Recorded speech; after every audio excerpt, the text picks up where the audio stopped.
रूस के राष्ट्रपति व्लादिमीर पुतिन के खास प्लेन की उड़ान ने एक बार फिर परमाणु हमले की चिंता बढ़ा दी।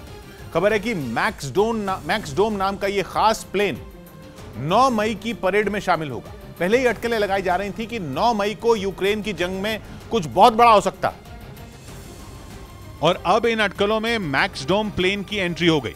कहा जाता है कि अगर परमाणु जंग छिड़ी तो पुतिन का ठिकाना यही प्लेन होगा। ऐसा प्लेन जिसमें किसी भी तरह की रेडिएशन पहुंचने की कोई गुंजाइश ना हो।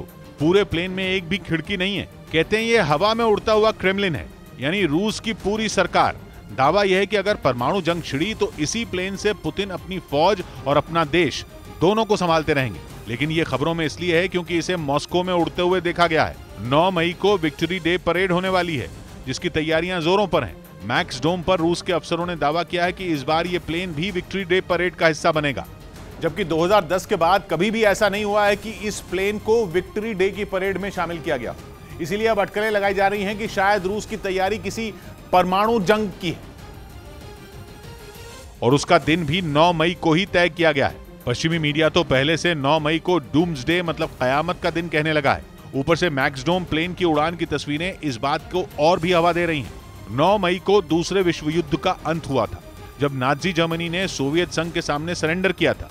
रूस उसी दिन को हर साल विक्ट्री डे के तौर पर मनाता है। दावा यह है कि यूक्रेन की जंग के बीच मनाया जा रहा विक्ट्री डे रूस के लिए बेहद खास है। इसीलिए 9 मई की परेड का इस्तेमाल रूस दुनिया को कुछ कड़े संदेश देने के लिए भी करेगा।